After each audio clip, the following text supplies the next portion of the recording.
In today's video, I'm going to talk to you about 3 of my worst traveling stories throughout my years of traveling. And at the end of each story, I'm going to show you a video or a photo which is associated with that story. So with that being said, go and grab a beer or a coffee, sit back, relax, and let's get into today's stories. Last year, in the year 2023, I was finishing off a 3-month travel stint around America. I started in San Diego and then I finished in Arizona near the Grand Canyon. And I was about ready to go home. But being myself, the kind of person I am, I don't like to go back home, which is Wales for me, unless I have something planned. So before leaving America, I gave a call to a friend, Duncan, and I said, mate, how about when I come back from America, we travel Italy? Like, we jump on buses, we kind of slum it around hostels, and we just have a good jolly time between the two of us. Duncan being Duncan said, when do we leave? So I got back from the US. We then booked a flight from London Heathrow to Venice. That's where our Italian adventure began, in Venice in Italy. From Venice, we took a bus to Florence, and then from Florence we took a bus to Pisa. We did some of the tourist stuff, but mainly, having not seen each other, Duncan and I, for 3 months, we were like, let's get on the beers, have a little bit of a party. Anyway, the afternoon when we were in Pisa, we were walking around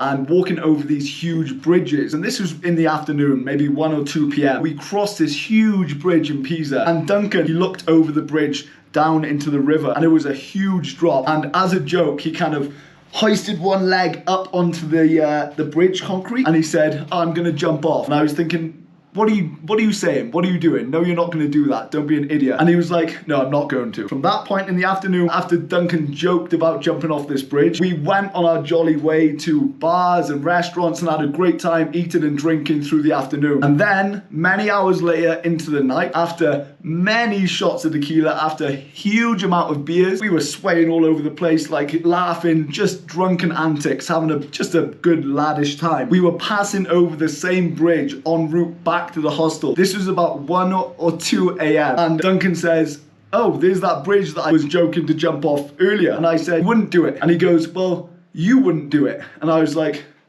I'll do it. Duncan was like, what do you mean? I was like, I'm gonna jump. I stripped down a little and I hoisted myself up onto the ledge, and I said, Dunk, get your phone out, record it. So Dunk got his phone out, and then within a 3, 2, 1 second, I leapt off the bridge and I collected some good airtime on the way down into the river. I hit hard and I landed awkwardly. I totally misjudged how high this bridge was, and about halfway down, I flapped my arms up instead of staying pinned, doing like a pin dive. And because I was severely intoxicated, I really didn't know what I was doing anyway. I just jumped off the bridge. And then when I hit the water, my arms were flayed out, and I had this huge impact on the right side of my body. It was like this shooting, cracking sensation. And I remember just being under the water, just all black and bubbles everywhere, and trying to find my way up. I eventually got up to the surface, took a huge breath, a massive relief that I didn't drown, and then I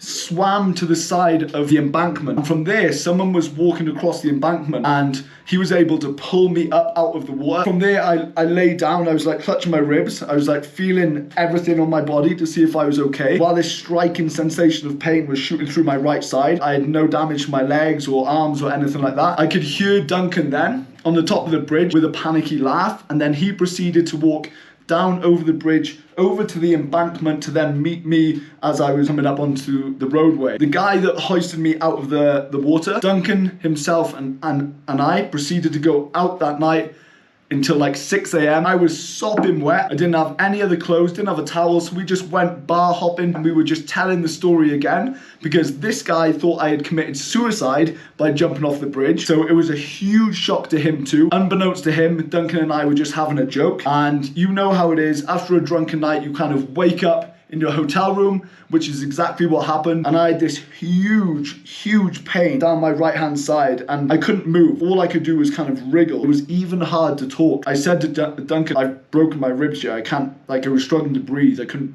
do much at all. And then we walked back over to the bridge where I had jumped off the previous night. And the exact point of where I jumped off of the bridge into the water, we looked over, and there was this huge wooden spike sticking out of the water just a few feet away from where I landed. And being it dark the night before, we couldn't see anything but black water, and that's why I just jumped off. And of course I was intoxicated, so I didn't really think of the repercussions that could have happened. But anyway, we looked down and we saw this huge spike, and that's when I kind of went cold. After seeing that spike in the water, a huge, overwhelming sensation of gratitude came over me in terms of I am so happy and lucky to be alive, because a few feet away, if I had miscalculated that jump just ever so slightly, I would have been impaled on that spike and I would not be here today. So with that being said, I have not jumped off any bridges, drunkenly or sober, since that day,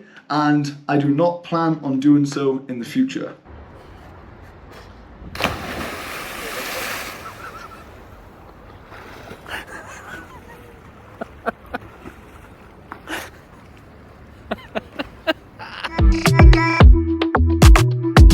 Last year, in September of 2023, I was over in San Diego doing a month of voluntary work. On the weekend, I decided to head over to Ocean Beach, which is a really popular spot in San Diego where people surf, chill out, hit the beach, and just kind of relax and have a good time. And I was laying in a park near the beach, just kind of relaxing, and I was just wearing my swim shorts, no top, no trousers, no socks, just my swim shorts, and my hands behind my head, kind of just drifting in and out of sleep. All of a sudden, I felt a pinprick on the side of my hip, just above the waistband of my swim shorts. And reflexively, I just kind of tapped my swim shorts, and scuttling away, I saw this spider. It's kind of brownish, light brown, and about yay big, and these long legs then protruding off. I was like, oh, what's that? And it was just that pinprick initially that got me to swipe away. I kind of didn't think anything about it. I saw that it was a spider, but I just kind of drifted back into my state, hands behind my head, and kind of fell back asleep for a while. Later that day, I headed back to the hostel,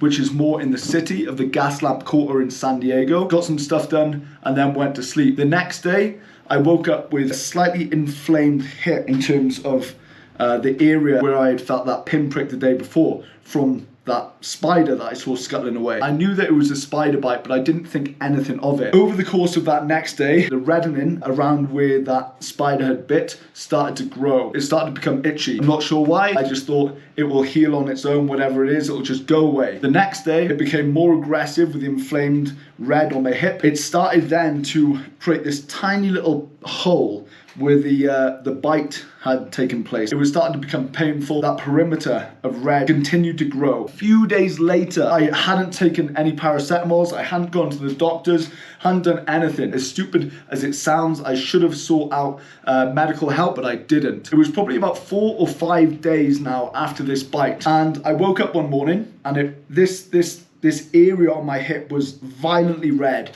and in the center of that violent red spot was this hole.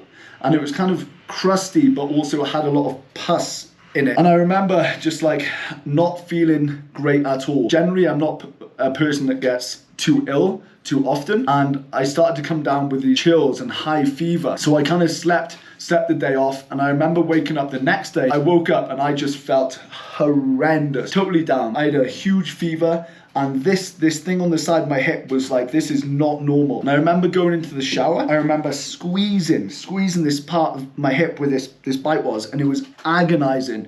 And all of this pus, this white, yellow, slimy pus came out. Then I could see how clear this hole was in the side of my hip. It was deep. At one point, I could put part of the top of my index finger into this hole, and I was thinking, right, now is the point where I need to go to hospital and I need to seek medical attention for this. That afternoon, I went to a clinic in San Diego. Initially, the person behind the reception desk of this clinic said, that's going to be $2,500 for your initial consultation to see the doctor before I could even get treated. Now, I had insurance, but I was always skeptical prior to this about how the insurance worked. Do the insurance pay the clinic, or do I have to pay the money pre-hand and then I get reimbursed? I didn't have $2,500. I hardly had $250 to my name at this point. I decided to walk away from this clinic. I was freaking out. I was getting iller by the hour. I went back to the hostel and I asked someone if they knew any free clinics around that could help me. One person who had had an earache before, who was not from America, went to this free clinic and he got it sorted with antibiotics. I headed over to that clinic and I waited in clinic for hours and hours. There was this form that I had to fill in while I was being seated to see the doctor. All the classics things, your date of birth, where you live, occupation, all of this stuff. Also, monthly and annual salary. It said occupation. I was like, I'd been a CrossFit instructor prior to this. I didn't want to put that down because I thought then I might have to pay. So I put unemployed. Then on the sheet was this other part and it said about residency. There was an option to put homeless and I put homeless. And then it was monthly salary and I put 0. Because I didn't have money, I was stressing about what the insurance does and how much what I might have to pay even if I was in this free clinic. Would there be some cost at the end of it? I wasn't sure. That with the feeling of not being well, it was I didn't know what was going on. From there, I handed the sheet back in. I was then able to be called to see a doctor. The doctor said it was a spider bite along the lines of a desert recluse spider that is quite rare in the San Diego and California regions, but he thought it was a bite based on this spider. Now, I had seen a spider when I'd gotten bit. I didn't think twice about the damage that it could do, as naive as that sounds.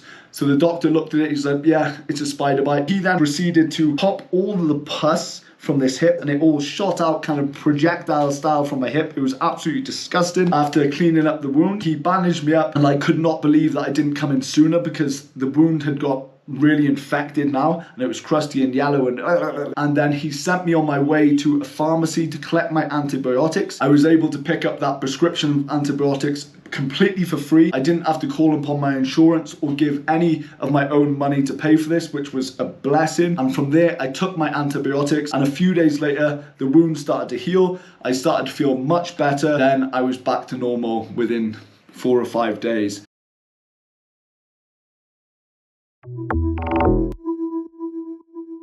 Two months ago, in July of 2024, a friend from America and I decided to travel Jamaica together. Now, the type of travelers that Josh and I are, we decided to hire a car and journey around the entire island of Jamaica, starting in Kingston. We flew into Kingston from Florida and we arrived in the evening. From there, we picked up our rental car and we drove into the city of Kingston and stayed in the hostel for the evening. Waking up in the morning, we chilled at the hostel, had a coffee, had some breakfast, and we discussed the day ahead. We wanted to go snorkeling off this island that we didn't really know, but we had researched a little online and it looked beautiful. It looked great for snorkeling. There was some amazing oceans and some great aquatic creatures that we could see. So leaving the hostel that morning, we punched into the sat nav, the destination of where we wanted to go. It was an island where we would have had to drove to somewhere in order to then ask someone local with a boat to then ferry us over to the island where the snorkeling spot was. Remembering that this was our first morning in a new country. We're in Kingston in Jamaica. We punched in the destination on the sat nav and we took off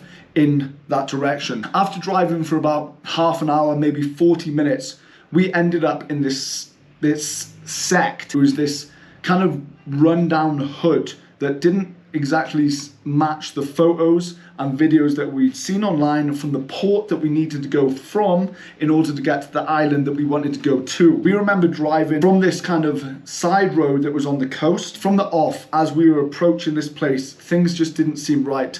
And I'm not sure what happened with the sat nav, but it definitely wasn't the place that we had intended to go. From this point, as we were approaching, I could see this grassy bank here, okay? Remember this. There was a grassy bank in front and the right-hand turn took us round this grassy bank in a loop through this little village. And on the other side of the grass, there was a load of kind of just weathered buildings, kind of derelict buildings. And there was locals sitting outside, drinking rum, smoking, as you can imagine in Jamaica. So we were approaching this grass bank and the only option was to take a left turn, okay, before we hit this grass bank that looped round to the right, to take a left turn, to loop back on ourselves, to come back the way we came. I was driving and I'm not sure why, instead of trusting my gut feeling and looping back, instead of going into this kind of township that looked sketchy and dodgy, just had a bad feeling about the place from the offset, I decided to loop round this grass bank and go into the township. On the side of this grass bank was a load of people sitting out, and as soon as we looped round this grass bank and came onto the other side of it, A load of people from doorways behind the block that was obstructing our view prior to approaching started running over to the car. It was a tiny blue Suzuki Swift. Josh, my friend, and I were the gringos in the car. There was guys from this block and other, like almost like a gang from the other side that appeared from the buildings opposite the grass verge. And we pulled round and as soon as we were on the other side of that grass embankment, these guys started approaching from all angles. There was about 12 or 15 people kind of gathered around. There was some people on drugs, like sketched out. It was terrifying. I remember turning to Josh and I said, mate, we were about to get robbed. We checked the doors, everything was locked, we wound up the windows. They came up to the car, they were looking, they were knocking on the doors, they were trying the door handles, and all I was thinking was like, damn, I'm gonna lose my GoPro, I'm gonna lose my laptop, and like, ah, no. These guys stayed with us for a while as I kind of went slowly around this block. I continued, and Josh said, do not stop. It was a very narrow road, so all I could really do was stop completely, potentially get robbed, reverse round and go back up the grass verge, do a U-turn and bolt back that way, but I didn't have time. I continued probably about 15 miles an hour because the streets were so narrow, continued down to this block, and from there I could see an opening to go round. Now, as I continued, some of the guys who had come up to me initially, who were trying the doors of the cars, they stayed with the car, but a load of the other guys, maybe 6 or 8 of them, ducked into an alley. Okay, so they ducked into an alley on the block on the other side of the grass verge. So the car was here, grass verge here on the left, the block on the other side to the right.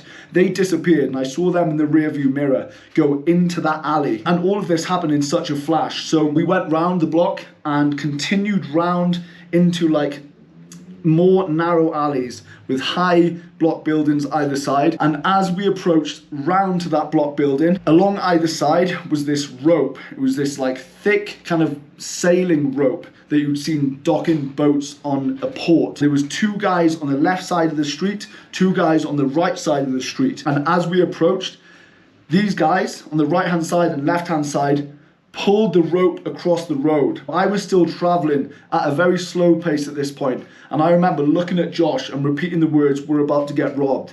And to his reply came, do not stop for that rope. And so the guys pulled the rope across the road. I continued to drive towards this rope and I sped up a little bit. As soon as the front bumper was about to hit that rope, the guys dropped the rope either side. Otherwise, they would have been flung with the car. After they dropped the rope, the alley initially where some of those guys had ducked into when we were passing that grass verge, that was the only exit of what I could see. I knew that those guys had come into that alley and tried to block our way after going round in that loop. So I sped up and I ducked into that alley on the right hand side, and there was about 6 or 8 people in the middle of the road kind of waving and shouting at us. Josh said, do not stop the car. I went into the alley. I was so close to knocking some of these guys down. They had to jump onto the side of the building to avoid being run down by myself, because I had accelerated by this point into the right of the alley and I was going straight forward. I was not going to stop. And I was straight across the road onto the grass verge that I'd initially looped round. So instead of going back on the roadway, because I didn't know if more guys would appear from all directions and try and block us again that way, I went straight over the grass verge and then back into the city of Kingston with a huge sweet relief of not being robbed. That was the first morning in Jamaica, and I remember for the foreseeable 12 days that I was there just thinking, wow, we got off so lucky with that. If that intimidation factor with the rope had stopped us, like it might have many other people, we would have definitely been robbed, and I'm not sure what would have happened. We continued to drive around the island of Jamaica for the foreseeable 10 to 12 days, and we had an amazing time, but I always remember how lucky we were on that first morning of nothing happening.